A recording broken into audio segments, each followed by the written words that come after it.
Halo semuanya, bertemu lagi dengan saya, Demoria Valentina Simatupang SPD, guru kelas di SD 010 Ratusima Dumai, calon guru penggerak Angkatan 11. Pada kesempatan ini, saya akan memaparkan koneksi antar materi, kesimpulan, dan refleksi modul 1.1. Sebelumnya, saya akan memperkenalkan fasilitator saya, yaitu Bapak Hadi Rohandi. Dan pengajar praktik saya adalah Ibu Sukini. Tujuan pembelajaran khusus, membuat kesimpulan dan refleksi pengetahuan dan pengalaman baru yang dipelajari dari pemikiran Ki Hajar Dewantara. Adapun pertanyaan pemantik dalam membuat kesimpulan dan refleksi pemikiran Ki Hajar Dewantara antara lain yang pertama, apa yang Anda percaya tentang murid dan pembelajaran di kelas sebelum Anda mempelajari modul 1.1? Kedua, apa yang berubah dari pemikiran atau perilaku Anda setelah mempelajari modul ini? Ketiga, apa yang dapat segera Anda terapkan lebih baik agar kelas Anda mencerminkan pemikiran Ki Hajar Dewantara? Yang saya percaya tentang murid dan pembelajaran di kelas sebelum mempelajari modul 1.1 adalah pembelajaran yang diberikan hanya sebatas transfer ilmu.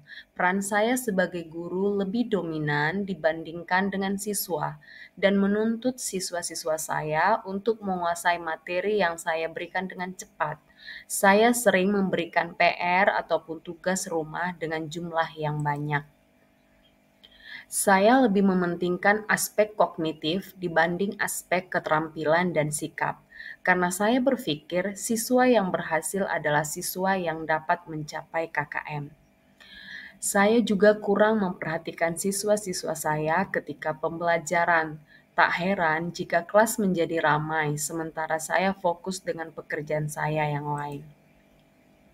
Namun dengan mempelajari modul 1.1 ini yang berubah dari pemikiran atau perilaku saya setelah mempelajari modul ini adalah saya menyadari kesalahan saya selama ini memandang murid saya sebagai objek. Seharusnya merekalah subjek dalam pembelajaran. Siswa seharusnya diberikan kebebasan untuk mengembangkan diri, kreativitas, dan pemikiran yang ada dalam diri mereka. Dengan bimbingan kita tentunya sebagai guru atau fasilitator untuk mereka, atau sering kita sebut student centered learning. Perubahan pemikiran atau perilaku setelah mempelajari modul ini yang saya alami adalah pertama, guru bertindak sebagai pamong ataupun pendidik dan murid itu kita ibaratkan sebagai keluarga sendiri. Kedua, pada dasarnya dunia anak-anak adalah bermain. Maka dari itu dalam proses pembelajaran sebaiknya menggunakan metode ataupun strategi yang menyenangkan yang memerdekakan murid.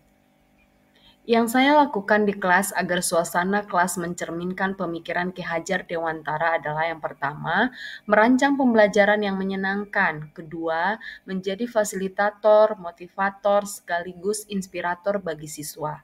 Yang ketiga, menerapkan pembelajaran yang berpusat pada peserta didik, di mana siswa bebas menentukan cara belajarnya sendiri, namun tetap terbimbing dan mengacu pada kurikulum.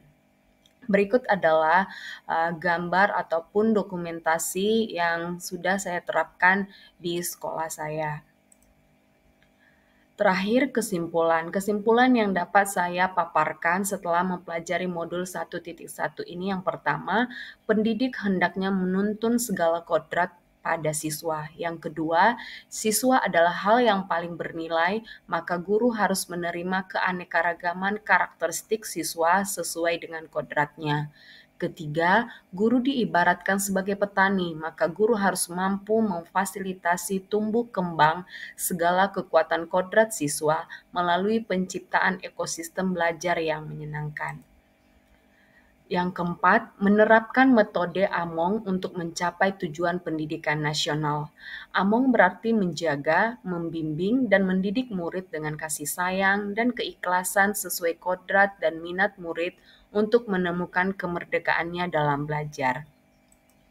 Demikianlah yang dapat saya paparkan tentang modul 1.1. Akhir kata saya mengucapkan terima kasih.